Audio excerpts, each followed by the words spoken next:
Circo Imperial apresenta o podcast Conversas Itinerantes. O episódio de hoje se chama O Circo em Tempos de Pandemia do Covid-19, Desafios e Alternativas. Meu nome é Sueli Brás Cooper e hoje comigo temos Sula Mavrudes, uma das principais representantes dos circenses no Brasil atualmente, artista, produtora, conselheira da organização civil e mãe dos circenses.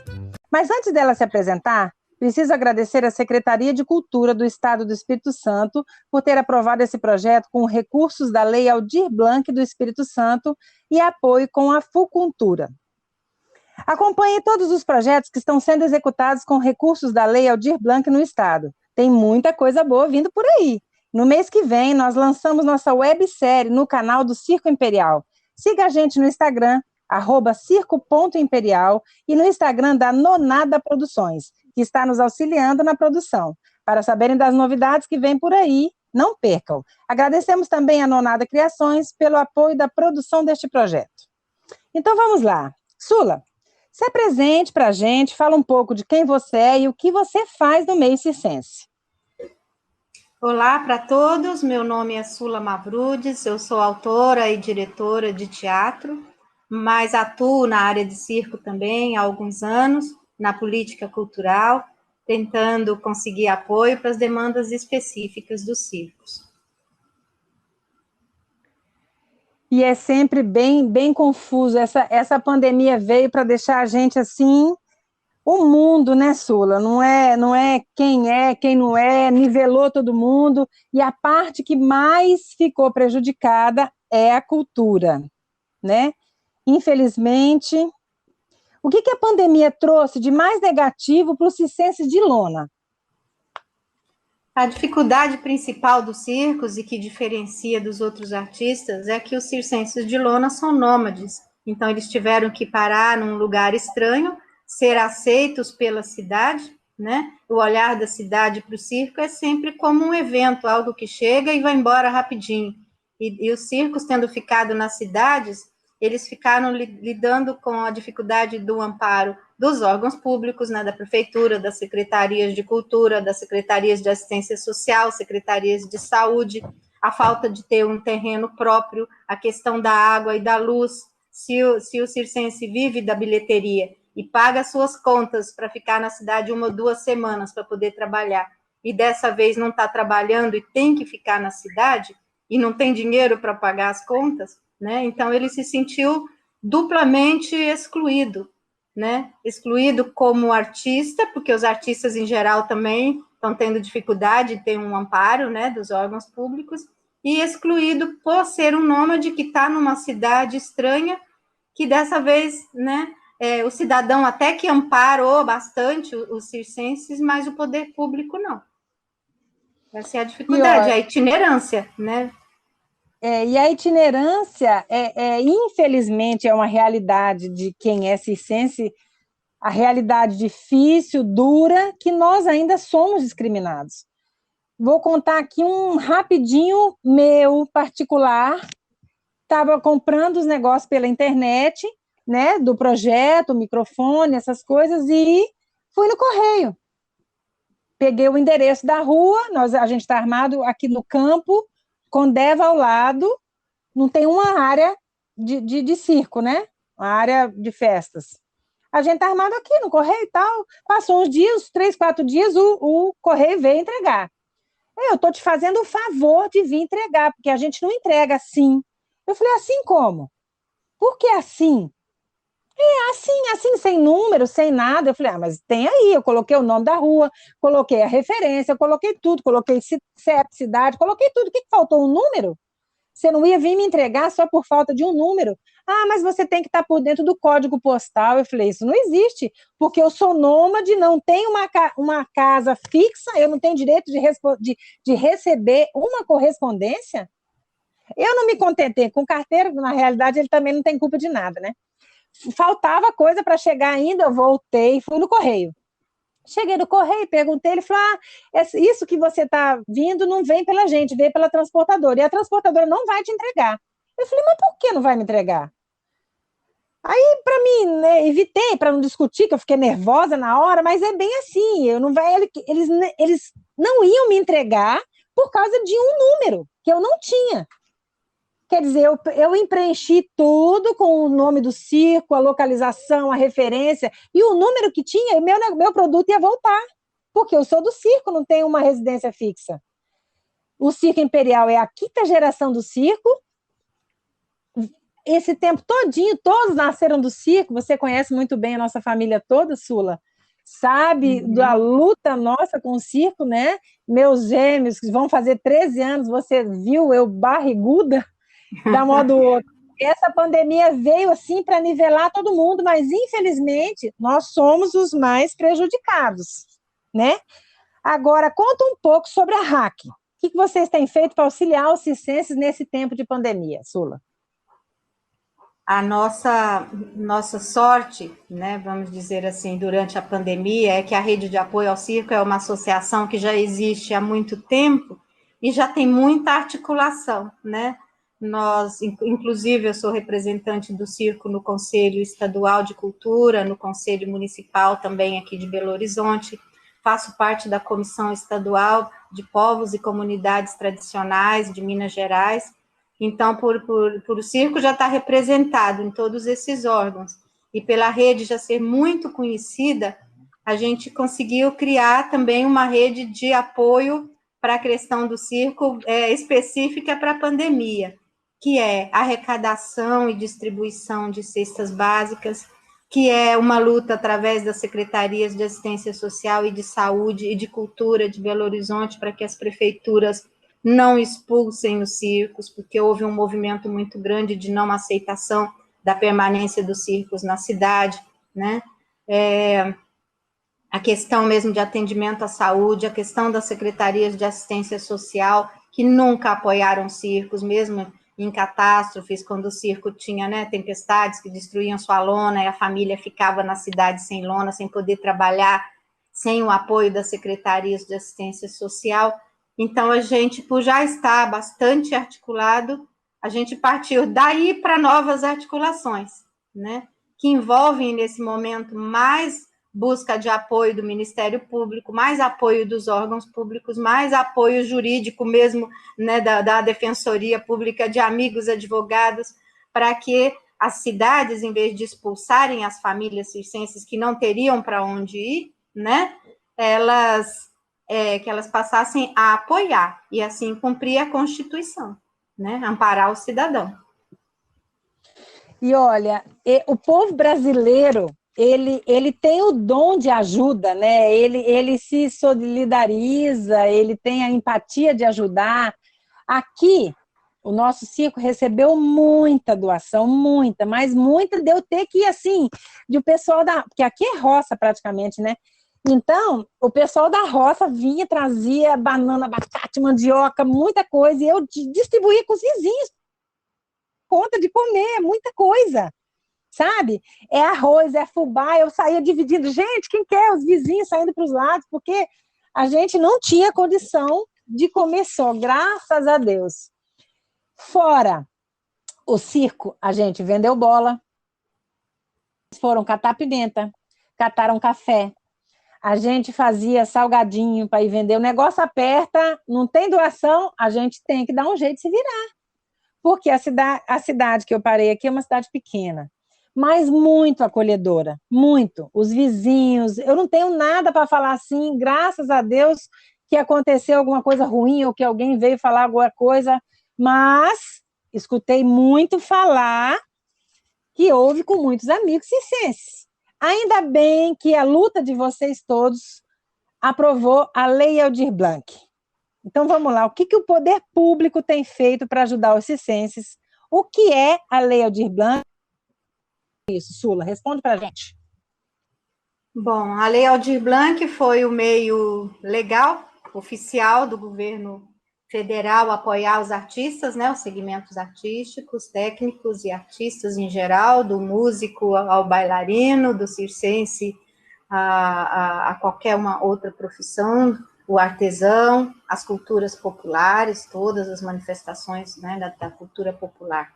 Mas, infelizmente, veio através de editais, veio através de burocracias, porque o dinheiro público ele não chega ao cidadão sem um procedimento burocrático.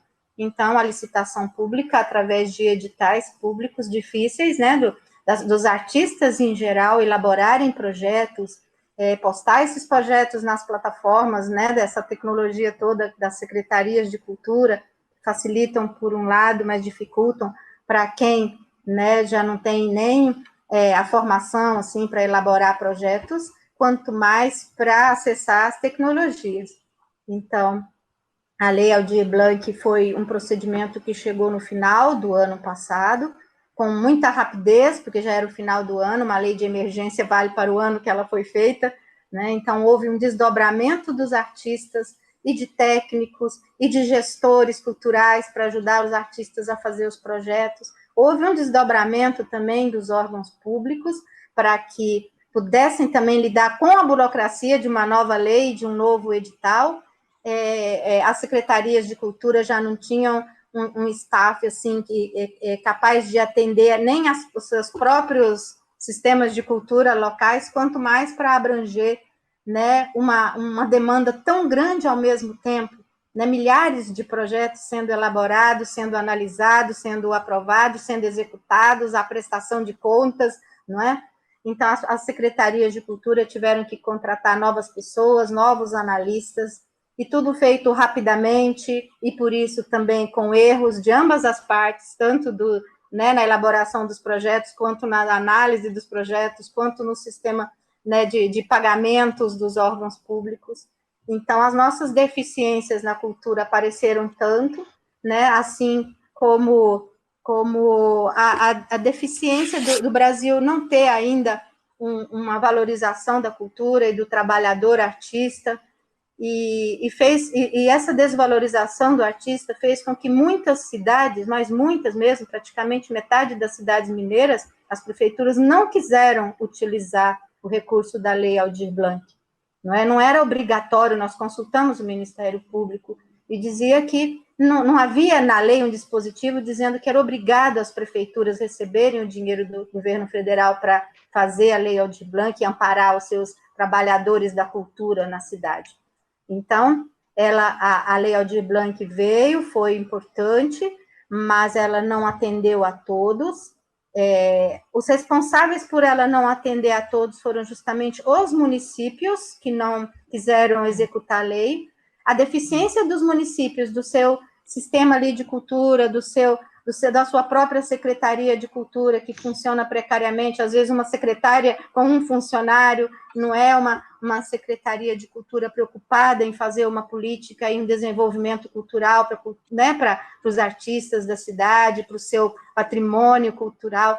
Então, todos os nossos valores e deficiências, eles estiveram o tempo todo juntos e fez com que a gente também depois, quem conseguiu entrar na Lei Aldir Blanc, também está preso em em buscar um caminho para executar os projetos e fazer uma prestação de contas, e também uma luta paralela que continuou, estamos chegando no final dela, que é uma nova autorização para que o recurso que sobrou do dinheiro destinado à Lei Aldir Blanc pudesse continuar sendo utilizado, que é o que vai ser feito agora. Esperamos que agora pessoas que não acessaram possam acessar e que as prefeituras que foram omissas, elas compensem, né, os artistas que eles deixaram desamparados esse tempo todo, é o que se espera.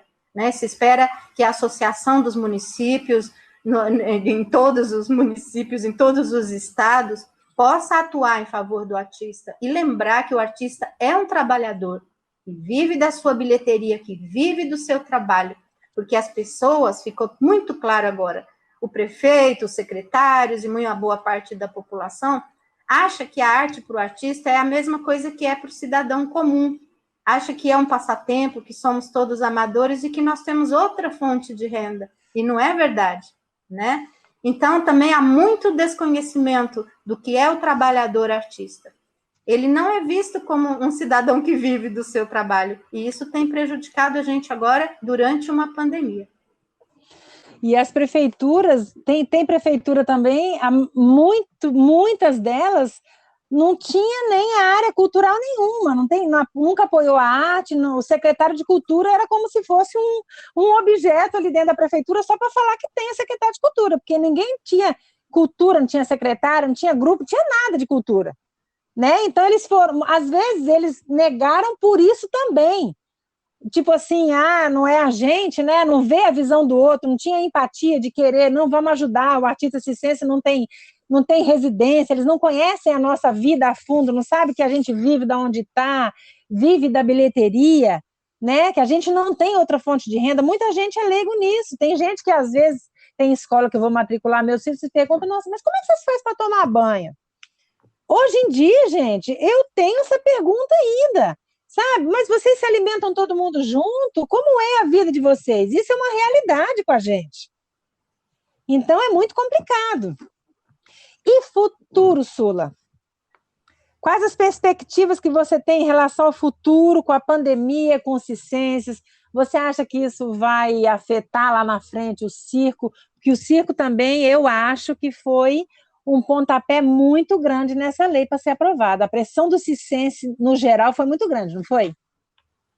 Sim, os circenses mais do que nunca se organizaram, lutaram, mostraram que existem, né? Circenses se manifestaram nas prefeituras de diversas formas, nas redes sociais de muitas formas. Circenses buscaram os políticos e estão buscando, mas assim, isso afeta o futuro de todos os artistas, mas para o circense ainda continua ficando em desvantagem quanto aos outros segmentos, justamente pela falta do seu endereço fixo, de ter aonde ficar. Poucos artistas tinham e têm familiares fora do circo que tinham uma residência, e esses, claro, ajudaram bastante, né, os seus familiares itinerantes, mas tem artistas que têm uma família, assim, do outro lado do Brasil, e não tem recursos para se deslocar até lá, né, para ficar perto dos seus, por exemplo. Então, primeiro a pandemia, ela fez o circense perder o seu próprio equipamento, o seu patrimônio, para viver, durante esse ano todo que não chegava a Lei Aldir Blanc. Como é que viveram os circenses? Viveram da doação de cidadãos bons, pessoas que se importaram com eles, como você colocou que a sua cidade foi solidária, mas inclusive você estando parado num lugar sem água, sem luz, os circenses pegando água de um vizinho, uma extensão de luz de um vizinho, com a promessa de pagar a conta mais adiante, circenses buscando água e enchendo o tambor, né, ou uma mangueira do vizinho para encher o tambor, e a omissão dos órgãos públicos foi pesada, mas a pessoa não é só o alimento que precisava de dinheiro, sim, para remédio, para médico, já que o sistema de saúde ignorou também os circenses. Nas cidades, os circenses não foram cadastrados no CRAS para receber cesta básica nem nada. Foi uma luta. Poucos circenses conseguiram entrar num CRAS e ser cadastrados, né, no CAD único, essas coisas. E aí, os circenses vendendo o seu equipamento, né, comecei a receber assim, estou vendendo gerador, estou vendendo o Globo da Morte, estou vendendo as motos, estou vendendo as cadeiras, e quando eu fui olhar, os circenses já tinham vendido tudo, e vendendo carretas, e vendendo carro, e vendendo carrinho de som, e vendendo a preço de banana, é claro, porque quem estava comprando também estava vendo nisso uma oportunidade, né? Os carros que não estavam com financiamento pago, financiamento atrasado, os circenses precisavam vender rápido, porque senão ia perder o próprio carro, né? Carreta, seja o que for. Então, os circos desmontados, com a lona dobrada, amassada, mofando, rachando no tempo, a ferragem, que antes ficava protegida debaixo da lona, as ferragens desmontadas no chão, no tempo, na lama, o mato, né? Então, todo esse desgaste fez o circo perder a sua infraestrutura de trabalho. Conheço circenses que venderam os próprios trailers moradia, né? Então, que é muito grave.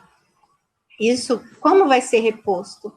É preciso que, para o futuro, os estados façam editais onde os circos possam comprar equipamento. Precisa vir editais que atendam a todos. Não é o edital que tem 100 circos no estado e vem um prêmio para selecionar 20.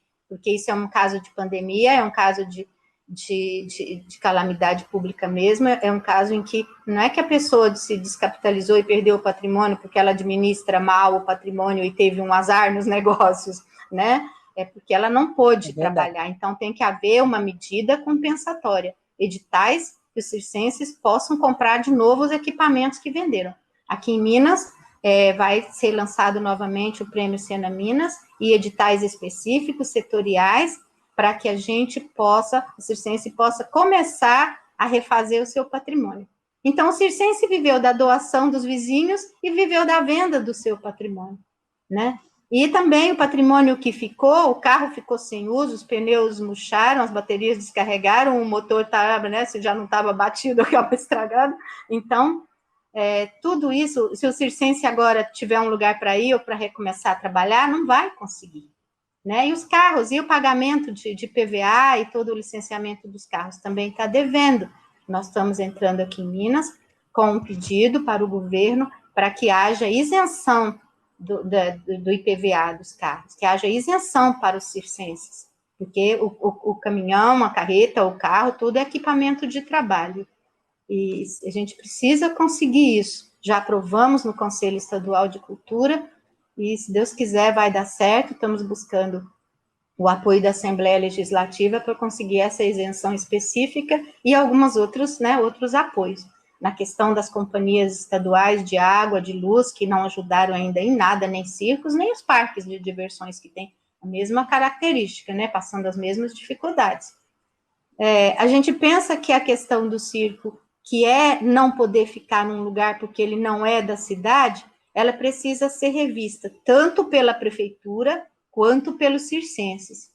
É hora, a gente acredita muito nisso, temos conversado muito aqui em Minas, conversado no sindicato com a nossa presidente Madalena Rodrigues, a nossa rede de apoio ao circo e outros parceiros também de outros estados. É o momento do circo buscar parceria com a cidade onde ele está, a cidade, em vez de expulsar o circo, em vez de ir embora para não continuar a briga de permanecer na cidade, né, à força, fazer uma parceria, o circo se tornar um centro cultural fixo, um equipamento que pode ficar na cidade mais 6 meses, mais 1 ano, onde os artistas da cidade vão poder fazer os seus projetos, gravar os seus vídeos, fazer as suas contrapartidas dos editais que eles estão entrando, né? Oficinas, na medida que for possível, né? Onde houver algum procedimento de prevenção ao Covid, a prefeitura poder fazer suas reuniões de associação de moradores, fazer o que possa ser feito em tempos de pandemia e toda a criatividade que o ser humano tem de se adaptar, né, a grandes catástrofes e tudo.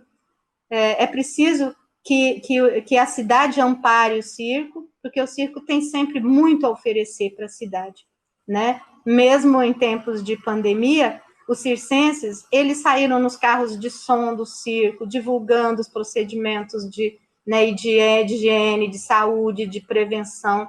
Muitos circos colaboraram com tanta coisa. Algumas cidades deram algum emprego para os circenses. Aqui em Minas, muitos trabalharam até na colheita. De vendas, como você comentou, né, de vendas, muitos trabalharam e estão trabalhando. Como circense, tem múltiplas profissões no circo, muitos estão trabalhando de motoristas, né, e de outras atividades. E estão vendendo aqui, eles pegam nas roças ovos, mel, tem vendido, né?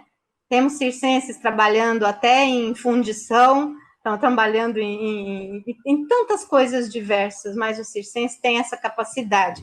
E no futuro, a gente pensa que o circense precisa comprar terra, ele precisa ter mais um lugar fixo, mesmo que a sua alma itinerante não veja necessidade disso, é preciso ter um lugar.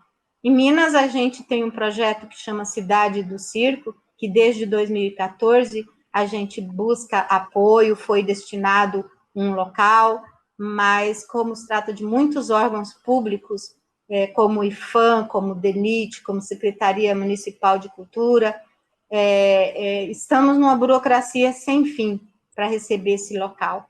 Mas a pandemia mostrou para a gente que é pouco é preciso que haja muitas cidades do circo, então é preciso que haja muitos circos fixos por aí e que possam receber os outros que não têm para onde ir, foram malquistos e maltratados, né? E precisamos que o circo no futuro tenha uma cidade do circo mesmo, em que os circenses possam morar mesmo, um lugar onde eles possam ficar agora. Eu tentei que a gente pudesse usar o terreno da cidade do circo aqui, que é um terreno destinado para isso, tentei, mas a prefeitura não conseguiu acelerar os procedimentos com o DENIT, principalmente porque a pandemia ainda entrou para criar mais um outro entrave, as pessoas sobrecarregadas de outras atividades, mas nós estamos lutando, a gente não desistiu, a gente espera que a qualquer momento a gente tenha onde receber as pessoas. E que esperamos que os circenses se agrupem, porque uma coisa é esperar a ajuda do poder público e da cidade, a outra coisa é o que fazemos por nós mesmos. Nós mesmos podemos comprar terras? Podemos fazer alguma coisa, não agora que nós estamos completamente sem dinheiro, mas a criatividade humana vai longe. Podemos comprar em conjunto, cada um, né, contribuindo? Isso seria uma saída ideal para a gente, né, Sula? E os ciganos já fizeram isso. Os ciganos dão um grande exemplo para o mundo sobre os povos nômades. Os ciganos, cada vez mais os povos ciganos compraram terras, têm seus assentamentos que são em sua própria terra. Não é? Eles aqui mesmo na região de Ibirité, a Valdinalva é a representante dos povos ciganos na nossa Comissão de Povos e Comunidades Tradicionais do Governo do Estado de Minas Gerais, e com os povos ciganos nós temos aprendido muita coisa que pode assim, como se diz, subsidiar uma nova forma de pensar que somos povos nômades, mas podemos ter um lugar nosso para a gente ir, para a gente se abrigar também, mas sem tirar a obrigação dos cidadãos brasileiros de prestarem e cumprirem as leis da sua própria Constituição, que diz que o cidadão tem plenos direitos de cidadão, o ser humano tem plenos direitos aonde ele estiver, está na nossa Constituição. Né? Também a lei de omissão de socorro, mesmo que o circense possa buscar ter uma terra sua, um lugar seu para ficar, é muito importante que os órgãos públicos cumpram as leis, a prefeitura cumpra a lei de amparar o cidadão que está na sua cidade temporariamente.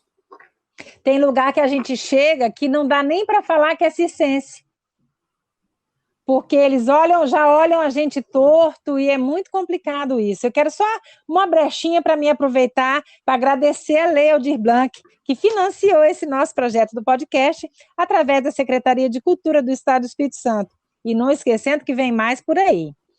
Sula, e o público? O que você acha do público? Porque o pessoal fala, não, vai abrir, eu vou trabalhar, isso difere muito as opiniões, né? Um quer trabalhar, o outro quer ficar, o outro quer parar, o outro quer continuar. O que você acha? Você acha que o público vai? Você acha que o público vai ficar com medo? Você acha que... Eu já vi casos de o povo mandar o circo embora da cidade, mandar parque embora da cidade, porque não é para levar, porque tem medo que passe em qualquer lugar e vai levar a doença mais ainda para a cidade, a Covid, etc, etc. O que você acha disso? Eu acho que, assim como o público tem medo da doença, o circense também tem. O circense também tem medo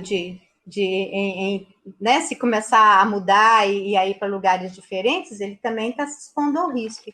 Então, eu acho que o circense tem que haver uma confiança mútua do circense, de ver que o cidadão é consciente, vai chegar com máscara e vai, né, manter os distanciamentos necessários, que eu acho que vão desistir para sempre, né, algum procedimento assim, e o cidadão tem que confiar no circense, que também está seguindo esse padrão, que também está se protegendo. A gente tem que perceber que a sociedade está consciente do que está acontecendo. É uma pandemia. Se os cidadãos não se conscientizarem disso, nós vamos continuar transmitindo a doença. Uma ou outra pessoa vai ao circo, né? um ou outro circo vai conseguir, talvez, entrar numa cidade para trabalhar.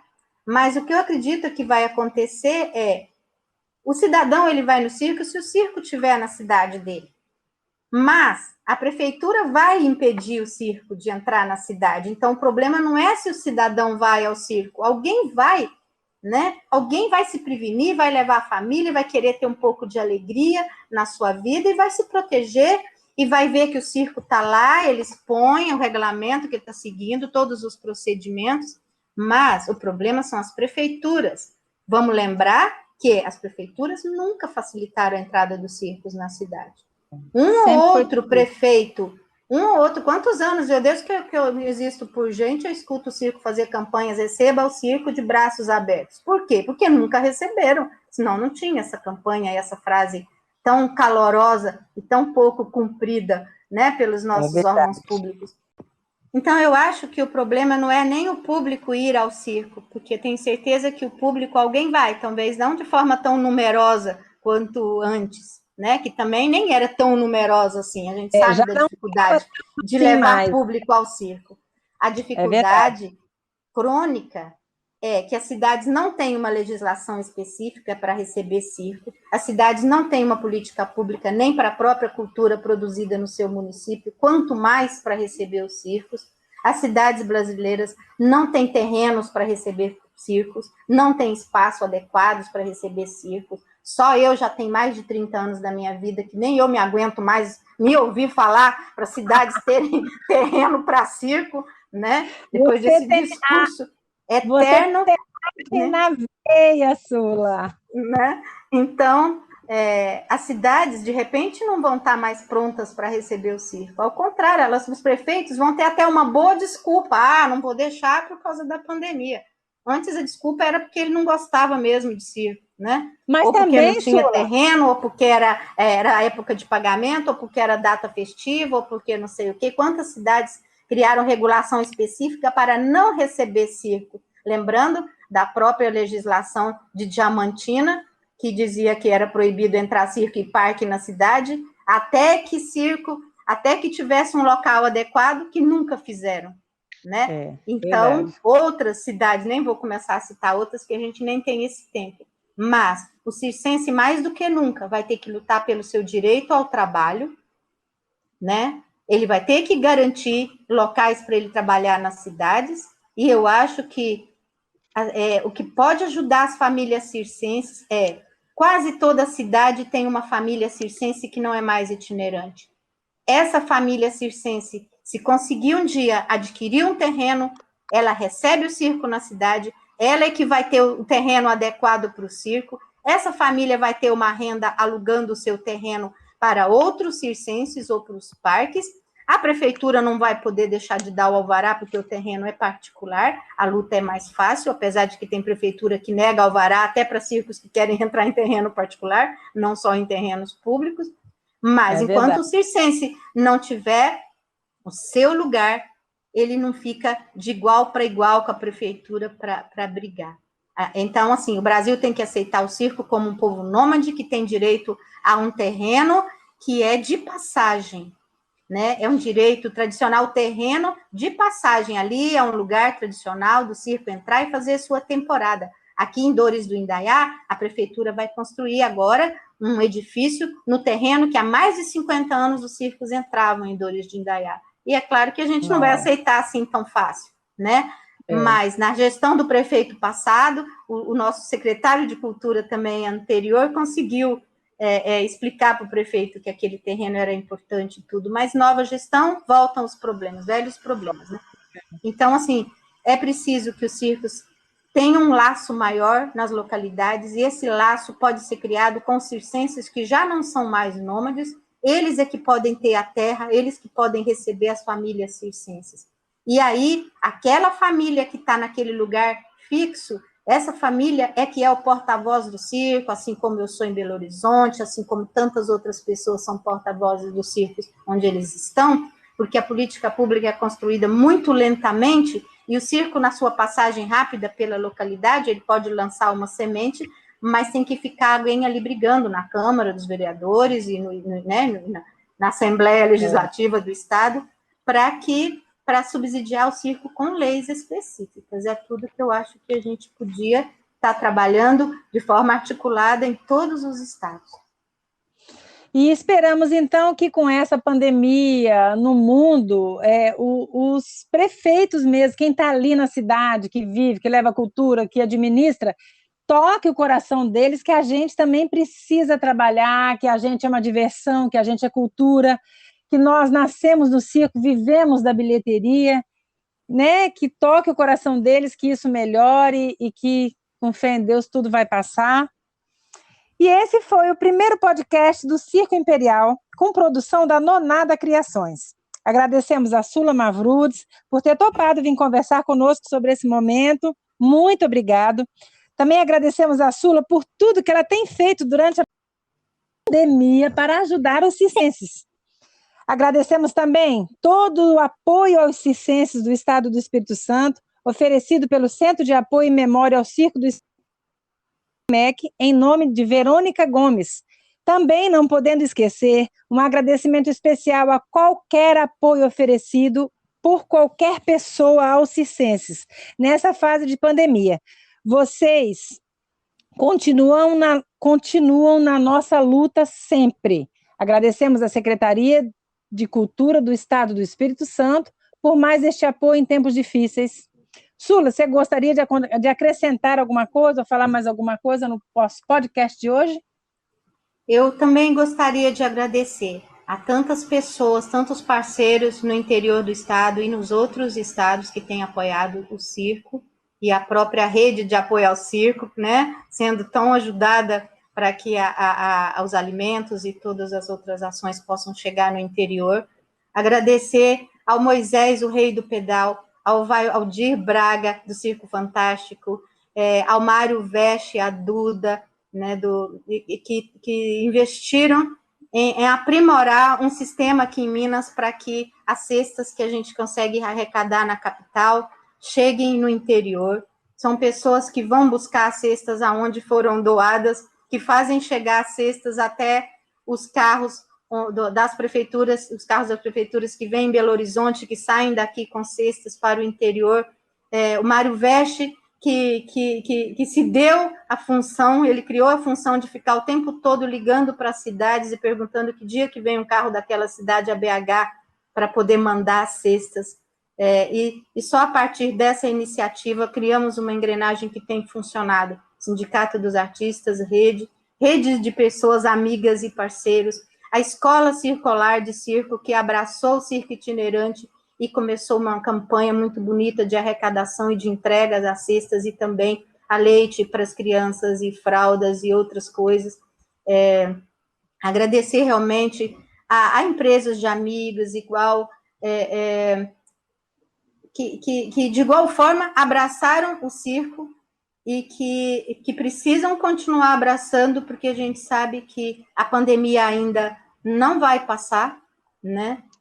E a gente continua precisando da sociedade, dos políticos, dos gestores públicos, né? E que o respeito e o amor ao próximo e a solidariedade humana possam ajudar a gente a ultrapassar. A gente lembrar sempre que sozinho ninguém faz nada. É só juntos que a gente vai passar por essa pandemia. Agradecer Carola, Júlia, Marina, Beatriz, da equipe maravilhosa da Nonada, que garantiram que os circenses de Minas Gerais entrassem nos editais públicos da Lei Aldir Blanc e outros circenses que são de Minas e estão longe. Agradecer a todas as pessoas que eu não citei aqui, mas que tantas pessoas abraçaram o circo, né, como Zizi Pimenta em Itabirito, como Manuel Bernardes em Pitangui, como em Pará de Minas e Itaúna, como a outra Zizi e o Alessandro Gomes, também em São Pedro do Suaçuí. Quer dizer, tantas pessoas que têm ajudado o circo a sobreviver. Obrigada a todos, agradecer a Verônica no Espírito Santo, né, e a Marta Rocha, que se desdobraram tanto, a todas as associações, a Rede de Apoio ao Circo também da Paraíba, ao Rui Raiol, associação do Piauí, do Maranhão, e quem ouvir esse rádio sabe que nós todos estamos trabalhando articulados, o Alex Fofinho, de São Paulo, o Zé Wilson, também de São Paulo, e tantas pessoas, né, a Marlene, também de São Paulo, tantas pessoas que têm atuado em favor do circo, né? Nosso secretário do Espírito Santo de Cultura, Fabrício Noronha. Né, então, parabéns. O nosso secretário do Estado de Cultura aqui, o Leônidas Oliveira, que também já foi nosso presidente da Fundação Municipal de Cultura de Belo Horizonte, a secretária de Cultura de Belo Horizonte, né, a Fabiola Mulan, ao Banco de Alimentos de Belo Horizonte, que tem amparado os circenses, né, desde o início da pandemia, não só os de lona, mas todos os segmentos circenses. Temos muito que agradecer, né? E a Deus, né? Os nossos agradecimentos. E até a próxima, né, Sula? O pedido eterno de forças, né? E de lucidez para a gente dar conta, né? A nossa luta tem que ser sempre juntos, né, Sula? Vamos aí aumentar cada vez mais a nossa fé e a nossa união para que tudo dê certo. Um beijo, minha querida. Fiquem com Deus. É isso aí, pessoal. Compartilha com seus amigos este podcast. Conta pra gente no Instagram o que acharam para que possamos fazer outros. Abraços e até a próxima!